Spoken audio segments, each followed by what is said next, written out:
Nih teman saya nih mau berangkat ke Atik Jawa. Kampung Atik Jawa ya. Kita akan mengunjungi Ibu Nifas ya. Kunjungi Ibu Nifas untuk memberikan konseling kemudian ya tentang KB, karena Ibu Nifas ini belum KB nih ceritanya nih, sedangkan anak udah 3 ya Tom. Oke, kami berangkat ya, mohon doanya lancar di jalan insya Allah. Oke, kami berangkat.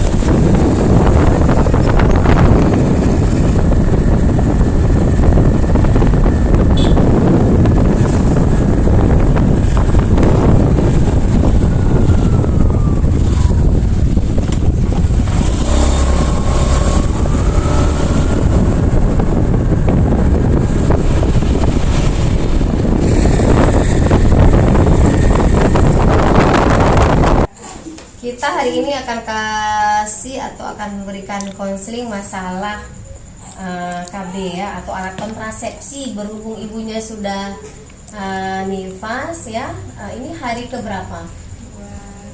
Hari ke-26 ya. Ini anak kedua ya. Anak pertama SC enggak? Operasi? Enggak. Ini yang operasi ya. Nah, nanti saya berharap setelah habis masa nifas, si ibunya bisa langsung menggunakan alat kontrasepsi ini. Rencana mau KB apa? Saya mau tanya ibunya dulu nih sebelum saya jelaskan. Rencana mau KB apa nanti? 3 bulan. Suntik 3 bulan. Nah, boleh suntik 3 bulan.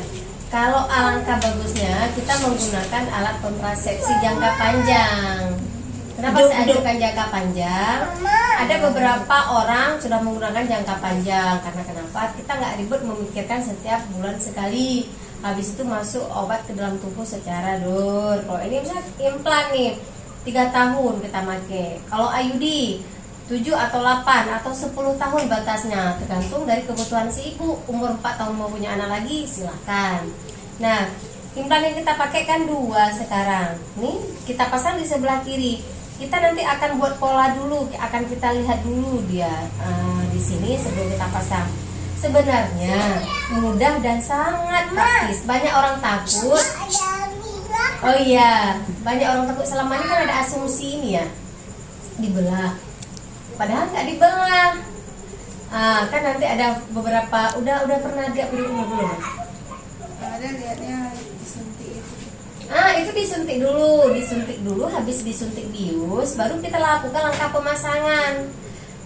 Disuntik itu sama juga dengan kita suntik KB. Kita masukkan alat yang kita masukkan itu kecil dia, silikon 2 berbentuk V. Sebenarnya enggak sakit. Ada video terbaru kemarin tuh dari Atik Jawa juga yang kemarin udah saya pasang, si Nila Akbar. Tahu Nila Akbar? Oh, Nila Akbar ya. Nila Akbar itu 2 tahun saya rayu. Kemarin dia ke sana, akhirnya dia komitmen mau masang. Udah saya rayu nggak sakit. Kalau sakit dalam detik itu saya buka, saya nggak jadi pasang. Udah selesai saya pasang, dia bilang, kok nggak apa-apa ya, kok nggak sakit ya. Makanya 2 tahun dia pegang prinsip nggak mau pasang si Mila. Yang dekat sana masang. Iya si Mila. Akhirnya masang dia.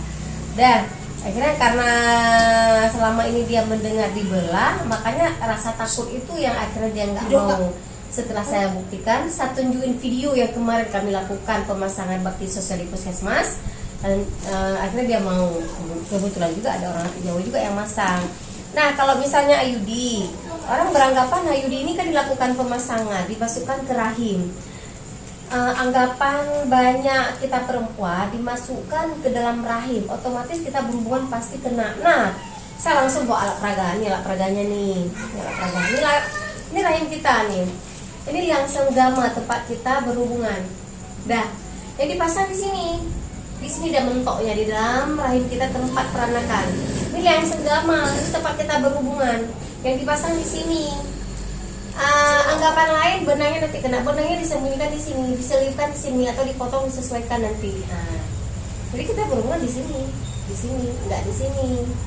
Gitu anggapan sekarang orang. Nah, anggapan banyak dari anggapan banyak dari masyarakat atau masyarakat usaha subur dilakukan pemasangan dibikin di dalam senggama, teman-teman. Padahal bukan.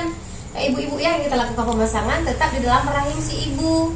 Kita sesuaikan, kita ukur dulu cocok enggak, dia sesuai enggak. Kalau misalnya sesuai dengan kita ukur dengan sonde uterus sesuai, baru kita pasang. Kalau enggak boleh. Maka sering terjadi permasalahan. Bisa jadi salah satu faktornya adalah ketidaksesuaian antara rahim ibu dengan alat yang kita pakai.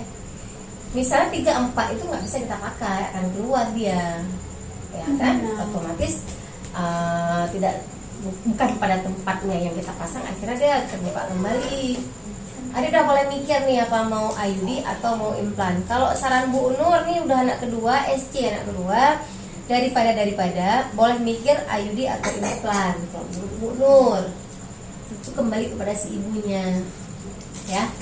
Nah, kalau memang bersedia nanti minggu depan habis masa nifas kami balik lagi sama Ibu Tia, kami pasang di rumah. Karena Ibu nifas kan aktivitas di luar rumah masih ini ya, bayi nggak bisa kita tinggalkan, ASI nggak boleh putus. Bu Nur yang ke rumah, ya, segera dipikirkan, nggak menyesal insya Allah. Karena kenapa? Itu sangat memudahkan si ibunya. Kalau IUD otomatis harus ke puskesmas karena kami butuh tempat tidur kan. Kalau implan bisa kita pasang di rumah. Jangan gitu ya, lewat-lewat. bisa ya dipikirkannya. Nah, boleh nggak dikasih sedikit masukannya? Kenapa nih nggak mau pakai implan atau IUD? Tahu dulu. Nggak sekarang nih, sekarang nih. Sekarang mau ya insya Allah ya. Mikir juga dulu. Tapi kan kalau yang Awas ya. kalau lihat udah suntiknya kan besar dimasukin kayak Nah, itu yang dimasukkan itu trokar. Itu dia besi trokar, media penghubung masukkan alat ke dalam. nah, Bukan ditinggalkan di dalam.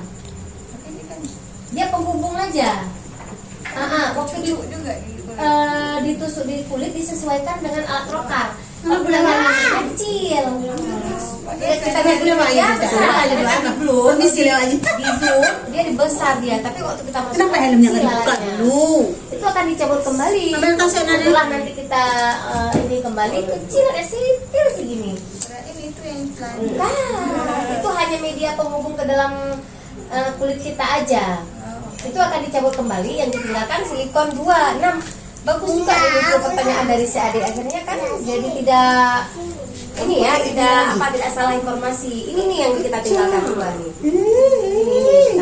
Ini alat ini 2 nih yang kita masukkan ya. Jadi jangan ini lagi.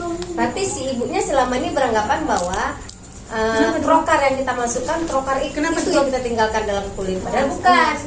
Yang kita tinggalkan adalah alat buat silikon ini, elastis ya.